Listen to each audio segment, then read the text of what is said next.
नमो भगवते वासुदेवाय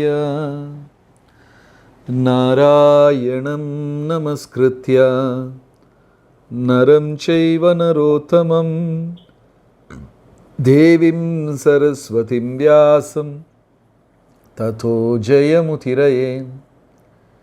हे कृष्ण करुणा सिन्धु दीनबन्धु जगत्पते गोपेश गोपिका कान्त राधा कान्त नमोस्तुते।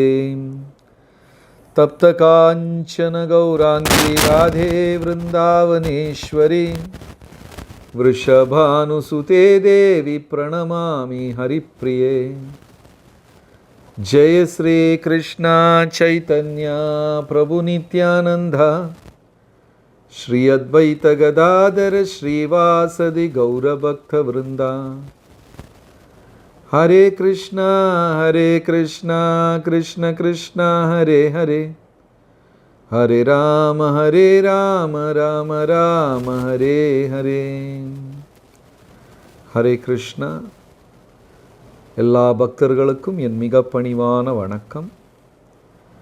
பகவத்கீதை 16வது அத்தியாயம், அரக்க குணங்கள் மற்றும் தேவ குணங்கள், அதை பற்றி பார்க்க போகிறோம். 16வது ஸ்லோகம். அநேக சித்த விப்ராந்தா மோஹஜால சமாவ்ருதா பிரசக்தா காம போகேஷு பதந்தி நரகே சுச்சௌ. அதாவது இந்த ஸ்லோகத்தில் மாயையை பற்றி, மோகஜாலம், இல்லாத மாயை அப்படிங்கிற வார்த்தையின் பொருள் என்ன அப்படின்னா, இல்லாத ஒன்றை உண்டென்று நம்பிக்கொண்டு இருப்பது மாயை. அதுக்கு எப்பவுமே என்ன எடுத்துக்காட்டு தருவாங்கன்னா, நல்ல வெயில் காலம், அப்படியே கொடும் நல்ல வெயில், சுடும் வெப்பம். அப்போ அப்படியே நம்ம பெரிய நெடுஞ்சாலையில் பயணம் செய்து கொண்டு இருக்கிறோம். தூரத்தில் தண்ணி இருக்கிற மாதிரி இருக்கும் அந்த சாலையில். ஆனால் வண்டி பக்கத்தில் போயிடுச்சுன்னா தண்ணி கொஞ்சம் கூட பக்கத்தில் அந்த பக்கம் போன மாதிரி இருக்கும். அங்கே தண்ணி இருக்குதா?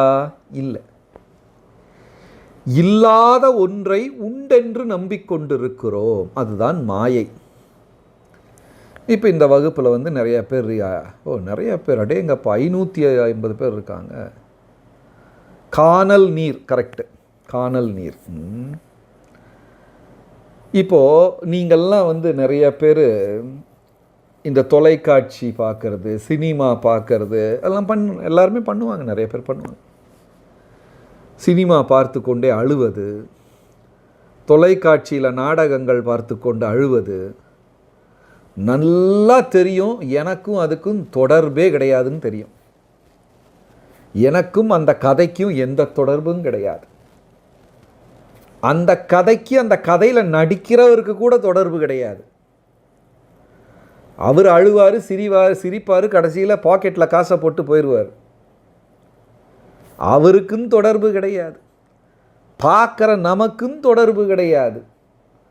அப்புறம் டிவியை பார்த்து, சினிமாவை பார்த்து உட்காந்து அழுதுகிட்டே இருக்க வேண்டியது.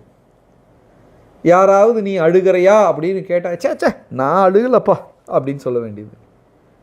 தெரியும் அது சரியில்லை என்று தெரியும். இதைத்தான் மாயை என்று சொல்லுகிறோம். நம்மளே இல்லாத ஒன்றை உண்டென்று நம்பிக்கொண்டு அதில் மாட்டிக்கொள்வது.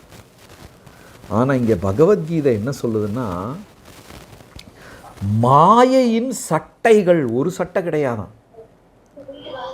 மாயை அப்படியே இந்த பொட்டலம் கட்டுற மாதிரி நம்மளை பொட்டலம் கட்டி வச்சுருக்கான். மேலே ஒரு சட்டை, அதுக்கு மேலே இனி ஒரு சட்டை, அதுக்கு மேலே ஒரு சட்டை, இப்படி ஏகப்பட்ட கவரிங். என்னெல்லாம் இந்த கவரிங்கு? நான், என்னுடைய குடும்பம், என் பிள்ளைகள், என் பணம்,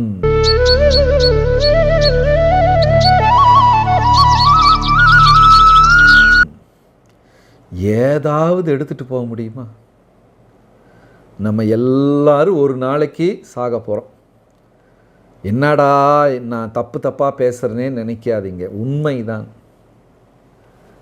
சாகா வரம் பெற்றவர் யாரேனும் உண்டோ? யாராவது இருக்கீங்களா?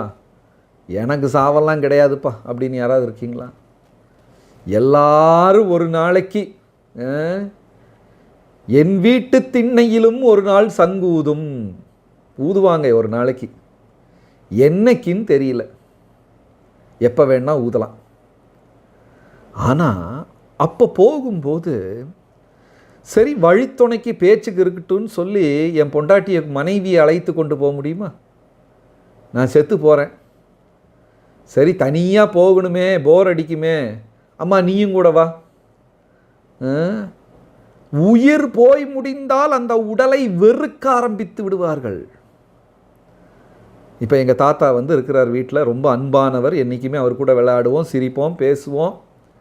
இறந்து போனால் அடுத்த நாள் கொண்டு போய் வீசி விடுவோம், எரிந்து விடுவோம்.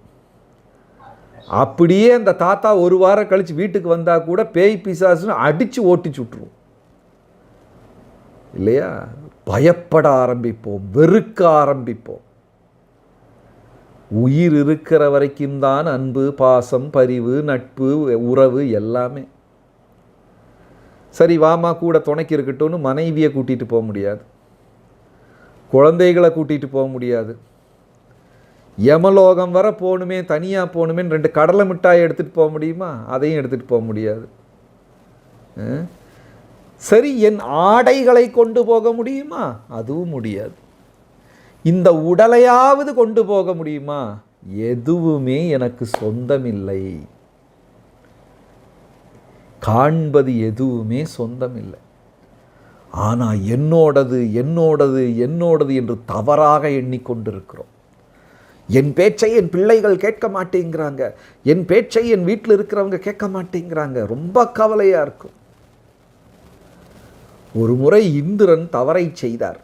ஒரு பெரும் தவறை செய்து பூமியில் மனிதனாக பிறந்தார். அந்தன குடும்பத்தில் பிறந்தார். பிரம்மா சொல்கிறாரு, அப்பா நீ தேவேந்திரன், இந்திரர்களின் கடவுளர்களின் அதிபதி, அங்கேருந்து நீ தப்பு பண்ணிட்டு இங்கே வந்திருக்க, இதெல்லாம் விட்டுட்டு வந்துரு. உடனே அந்த இந்திரன் சொன்னார், இப்போ தான் இளைஞனாக அழகாக உலகம் சுற்றி கொண்டு இருக்கிறேன், எனக்கு மனசில் நிறைய ஆசையெல்லாம் இருக்குது. திருமணம் செய்து கொள்ள வேண்டும், பிள்ளைகளை பெற்றுக்கொள்ள வேண்டும், எனக்குன்னு ஒரு சந்ததி வேண்டாமா? நான் வாழ்ந்ததற்கு ஒரு அடையாளம். இப்படி தான் அடையாளம் விட்டுட்டு போகிறாங்க எல்லாரும். இன்றைக்கி நம்ம நாட்டில் 150 கோடி ஜனம், 150 கோடி அடையாளம் இருக்குது. அத்தனை அடையாளத்தை வச்சுட்டு என்ன பண்ணுறதுன்னு தெரியல. நான் வாழ்ந்ததற்கு ஒரு அடையாளம் வேண்டாமா? எனக்கென்று சொல்லி பிள்ளைகள் வேண்டாமா? அதனால் பிரம்மா, நீங்கள் போயிட்டு கொஞ்ச நாள் கழித்து வாங்க, அப்புறம் நான் உங்கள் கூட வர்றேன் அப்படின்னு சொல்லி அனுப்பிட்டார். சரி பிரம்மாவும் பரவாயில்லை, சற்று நாள் கழித்து விட்டு வருவோம் சென்று சில வருடங்கள் கழித்து வந்தார். அதுக்குள்ளே இவர் பிள்ளைகளெல்லாம் ஆயிடுச்சு, குழந்தைகள் ஆகிடுச்சு, பேர குழந்தைகள் ஆகிவிட்டது. வாப்பா ரொம்ப நாள் ஆயிடுச்சு, இப்போவாது நீ இந்திர பதவி, நீ இந்திரன் திரும்பி வந்து விடு. இந்திரன் சொன்னார், இப்போ தான் பேரப்பிள்ளைகள் ஆயிருக்கு, என் பிள்ளையெல்லாம் வேலைக்கு காலையில் போயிடுவாங்க, இந்த குழந்தையை பார்த்துக்கொள்வதற்கு யாருமே கிடையாது, திருடர்கள் பயம் அதிகம், அதனால் நான் தான் வீட்டை காவல் காக்க வேண்டும் அப்படின்னு சொன்னார். யார்? இந்திரன். அப்புறம் என் வீடு என் வீடு என் வீடு என்று நினைத்து கொண்டே இறந்தார். அந்த வீட்டிலேயே நாய்க்குட்டியாக பிறந்தார். யாரெல்லாம் என் வீடு என் வீடு என்று கட்டி பிடித்து கொண்டு இருக்கிறார்களோ, சிலவங்கெல்லாம் சொல்லுவாங்க, ஆணி கூட அடிக்க விட மாட்டேங்கிறாரேன். சென்னையில் புயலாக அடிக்குது, ஆணி போயிட்டு என்ன புயலே அடிக்குதுங்க. செவுத்தில் ஒரு ஆணி அறைய கூட விட மாட்டேங்கிறாங்க, அவ்வளவு பற்றுதல். நீங்களும் பார்த்துருப்பீங்க அந்த மாதிரி வீடு மேலே அந்தமான பற்றுதல், அளவுக்கு அதிகமான பற்றுதல் இருக்கிறவங்களெல்லாம் பார்த்துருப்பீங்க. சிலவங்க இருப்பாங்க வண்டிக்கு மேலே, வண்டி மேலே பற்றுதல், வீடு மேலே பற்றுதல், இந்த மொபைல் ஃபோன் மேலே பற்றுதல், ராத்திரியும் பகலை அதை கட்டிப்பிடித்து கொண்டே இருப்பார்கள். இப்படி எல்லாம் நிறைய பேர் இருக்கிறாங்க. அப்போ என் வீடு என் வீடு என் வீடு என்று நினைத்து கொண்டே உயிரை விட்டதுனால அதே வீட்டில் நாய்க்குட்டியாக பிறந்தார். எம் எம் வாப்பி ஸ்மரன் வியாவம் தியஜத்தந்தே கலேவரம் தம் தமே வைத்தி கௌந்தேயா சதா தத்பாவ பாவிதஹ. அர்ஜுனா, நீ இறக்கும் தருவாயில் எதை நினைத்து கொண்டு உயிரை விடுகிறாயோ அதாகவே பிறப்பாய். ரொம்ப கவனமாக இருக்கணும். உங்கள் ஊரில் அப்படி ஒரு வழக்கம் இருக்குதான்னு தெரியல. பேரனுக்கு தாத்தாவின் பேரை வைக்கும் வழக்கம் எங்கேயாவது இருக்கா? உங்கள் ஊர்லெல்லாம் இருக்கா அந்த மாதிரி ஒரு வழக்கம்? பேர பிள்ளைகளுக்கு தாத்தா பேரை வைப்பாங்க. ஏன் அப்படி செய்கிறார்கள்?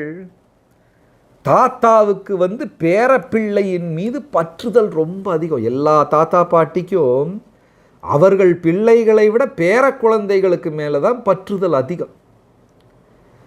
முக்கால்வாசி மனிதர்களும் இறக்கும் பொழுது அந்த பேர குழந்தைகளை நினைத்து கொண்டே இறந்து விடுவார்கள். அப்போ என்னாகோ? அதே வீட்டில் மறுபடியும் பிறப்பாங்க. இதை புரிந்து கொள்வதற்காகத்தான் 50 வயதை தாண்டிவிட்டால் பற்றுதல்களை குறைக்க வேண்டும். நம்ம என்னடான்னா அதிகப்படுத்திக்கிட்டே போயிட்டுருக்குறோம். அப்போ என்ன ஆச்சு? இந்த இந்திரன் அதே வீட்டில் நாய்க்குட்டியாக பிறந்தார். கடைசியில் பிரம்மாவுக்கு கோபமே வந்து விட்டது. வந்துட்டு, என்ன இந்திரா, உன்னுடைய நிலை உனக்கு புரியவில்லையா? எவ்வளவு கீழே விழுந்து விட்டாய்? உன்னுடைய பதவி என்ன? எல்லாம் மறந்துட்டு நாயா சுத்திக்கிட்டு இருக்கிறிய. உடனே இந்திரன் சொன்னார், பிரம்மா, எனக்கு எல்லாம் புரியுது. ஆனால் இந்த ஊரில் திருடர்கள் பயம் அதிகம். என் பிள்ளை பேரப்பிள்ளை எல்லாம் வேலைக்கு போகுது, வீட்டில் யாருமே கிடையாது. நான் தான் இந்த வீட்டை பாதுகாத்து கொள்கிறேன். பௌ பௌ பௌ பௌ பௌ பௌன்னு வீட்டை சுற்றி ஓடிக்கிட்டு இருக்கு. பிரம்மா நினச்சாரு, இவ்வளோதான் இவனை சொல்லி புரிய வைக்க முடியாது. போயிட்டு கொஞ்ச காலம் கண்டு வந்தார். அது ஒரு பெரிய கதை. அவர் பசுமாடானார், ஆடானார், எருமையானார். இப்படி ஆய் கடைசியில் பிறந்து பிறந்து பிறவிகளின் கீழே வந்து வந்து வந்து ஒரு புழுவாக பிறந்தார். ஒரு புழு. பிரம்மா கேட்டார், உன்னுடைய அவல நிலை இப்போவாவது உனக்கு புரியலையா? இந்திரா, ஒரு நிமிஷம் இதை விட்டுட்டு நீ வந்துரு. பிரம்மா அந்த இந்திரன் சொன்னார், என் பேர குழந்தை சின்ன பாப்பா, அது வீட்டுக்குள்ளே பூரா ஆய் போயிடுது. நான் அதை தின்னு சுத்தம் பண்ணலைன்னா இந்த வீட்டை யார் சுத்தம் பண்ணுவா அப்படின்னு கேட்டேன். பாருங்க, மாயையில் மாட்டிக்கொள்ளும் பொழுது நான் மாயை என்றே நம்மால் உணர முடியாது. அதனால் பகவத்கீதை சொல்லுது, கோபத்தில் முடிவே எடுக்கக்கூடாது. கோபம் என்று சொன்னால் மாயை. அப்போ முடிவெடுக்கிறது பூரா தப்பு தப்பாக இருக்கும். நான் இனி என் வாழ்க்கையில் உங்ககிட்ட பேச மாட்டேன், உன் வீட்டுப்படியை மிதிக்க மாட்டேன், எல்லாம் சொல்லிடுறது. அப்புறம் நைட் எப்படிரா அவங்க வீட்டுக்கு போகிறதுன்னு உட்காந்து யோசிக்கிறது. மாயையில் முடிவே எடுக்க. ஏன்னா நம்மளை அப்படியே மூடுபடலம், மேகங்கள் மூடுவது போல் நம்மளை மாயை மூடி விடுகிறது. எது சரி எது தவறு என்று புரிந்து கொள்ள முடியாத சூழலில் மாட்டிக்கொள்கிறோம். அரக்கர்கள் மாயைக்குள்ள பூந்து பூந்து அதள பாதாளத்தில் போய் விடுவார்கள். பாருங்க, ராவணன் ஒரு பெண், அந்த பெண்ணிடம் இருந்த தவறான ஆசையினால் பதவி பேர்